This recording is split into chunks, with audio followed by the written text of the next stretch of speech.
பத்திரிகை, தொலைக்காட்சி, இணையதள சகோதர சகோதரிகளுக்கும் மேடையில் அமர்ந்திருக்கக்கூடிய ஃபீல் குட் டைரக்டர்ஸுக்கும் என் மாலை வணக்கம். அன்பு தம்பி தன்ராஜ் இயக்குநராகவும் கதாநாயகனாகவும், ராகவம் கரெக்டாக சொல்லிட்டேன்னா? ஆமாம், அது தம்பி சொன்னது கரெக்ட் தான். படிப்பாளி இல்லை, அப்படி தப்பாக சொன்னால் கூட தப்பை கூட சரி பண்ணிக்கலாம். தமிழ் அதுக்கு இடம் கொடுக்கும்.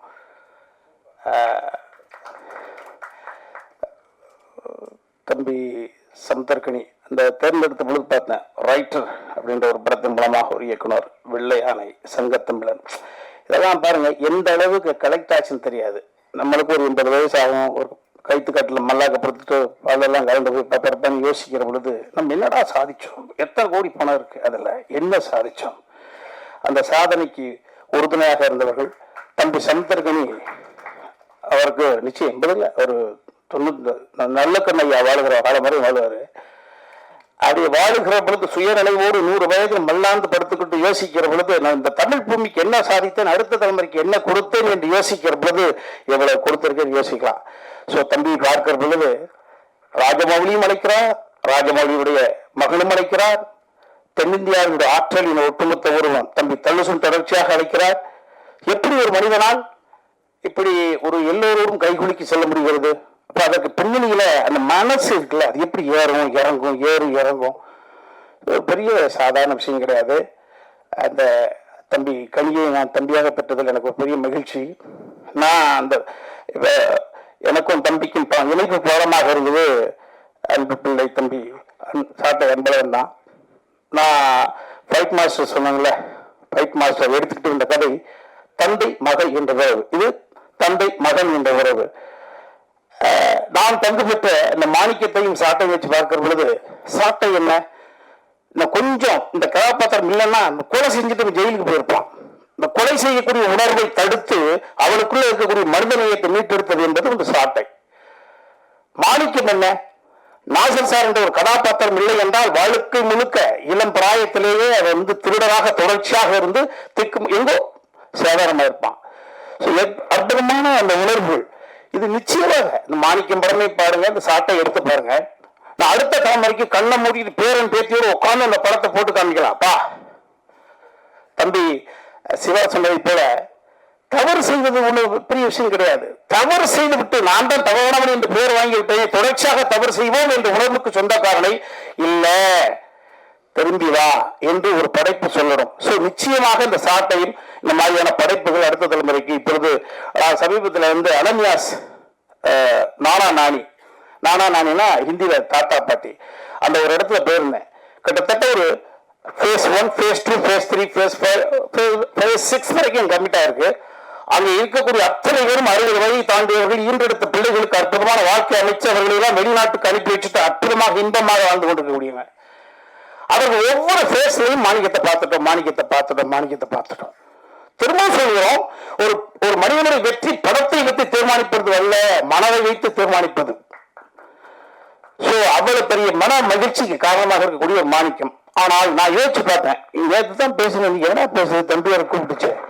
இந்த ஃபீல் குட் முதல்ல ஃபீல் குட்ன்றாங்க. இந்த ஃபீல் குட்டை முதல்ல இந்த உலகத்துக்கு சொல்ல யார் தெரியுங்களா சார்? அதை மட்டும் சொல்லிட்டு இருக்கேன். ஃபீல் குட் போனோம்னா, ஆனா எழுதினது மனசு இல்லையா?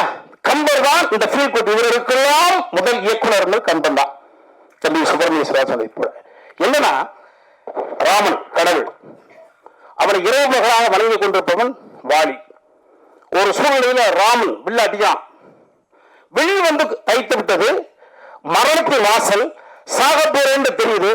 அவன் சாவை பற்றி கவலைப்படவில்லை. நான் அனுதினமும் வழங்கக்கூடிய ராமனால் இந்த வில் எய்தப்பட்டிருக்க கூடாது, என் ராமன் கொலையாடி ஆயிடக்கூடாது என்ற பதட்டத்தோடு இந்த வில்லை எடுத்து பார்க்கிறான். பார்த்தா ராமனுடைய வில் கலங்குறான். ஐயோ, பார்த்தா ராமன் ஆகிறான். ராமா, நீயா இந்த பரிச்சல், இந்த பரிச்சலுக்கு நீயா காரணம் கூறாய், இந்த ஒட்டுமொத்த உலகத்துக்கே அருள் பாதிக்கப்படுவானா நீ இந்த பரிச்சலை சுமந்தால் இந்த புகழ் என்ற மௌனத்தை யார் சுமப்படுறா? தகுதியில் அவன் உட்கார்ந்து போறானே. சோ எவன் தவறு செய்தானோ இந்த தவறு செய்தவன் பாயிண்ட் ஆஃப் வியூல யோசிக்கக்கூடிய குணம் இருக்கு பாத்தீங்களா, புராணம்தான் எழுதுனது. அப்ப வசனங்க போடுறான் பாருங்க. ஏய், ஓவியத்தால் கூட வரைய முடியாத ஒரு அழகு கொண்டவன் நீ. நீ ராஜ வம்சத்தை சேர்ந்தவன், படிப்பாளி, நான் குரங்கு இடத்தை சேர்ந்தவன். ஐயோ, அப்பேற்பட்ட கடவுள் எழுதான் யோசிக்கிறான். ஓஹோ, மனைவி சீதா பிரிந்த காரணத்தினால நீ குத்துட்டியாப்பா, நீ என்ன செயலை செஞ்சு உனக்கே தெரியாம செய்துட்டியா? அதெல்லாம் பரவாயில்லப்பா. ஆனா மாறு வேஷம் போட்டு என் மனைவியை தூக்குற ராவணனுக்கும் மறைந்திருந்து என்னை தாக்கி உனக்கும் வித்தியாசம் என்ன இருக்குப்பா? அந்த உலகம் பேசுமாடா, அதை நினைச்சு எனக்கு சங்கடமா இருக்குப்பா. அவனை நினைத்தே ஃபீல் பண்றான். ஃபீல் கூட்டு பாருங்க.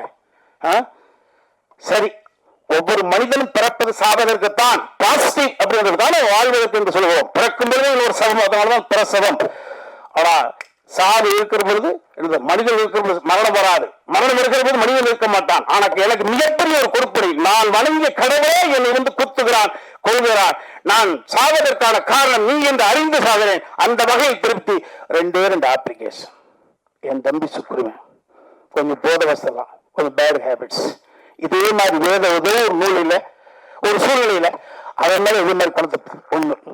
இன்னொன்று, சுக்ரீவன் தான் ராமன்ட்ட சொல்லி ராம சுக்ரீவனுக்காகத்தான் குத்தி கொண்டனா அப்படி உன் தம்பிகள் லட்சுமணனோ பரதனோ நாளைக்கு நான் இறந்த போது என் தம்பிக்கு கிண்டல் பண்ணிடக்கூடாதுப்பா, அதை கொஞ்சம் தடுத்துறியா?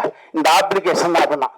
இதை படிக்கிற பொழுது இதெல்லாம் இதனுடைய followers and feel good directors உங்கள் அனைவரையும் இதை விட வயது இளைஞர்களாக இருந்தாலும் பாதம் தொட்டு வணங்குகிறேன். இதே போன்ற படத்தை கொடுத்து கொண்டு வருங்கள். வாழ்க வையகம்.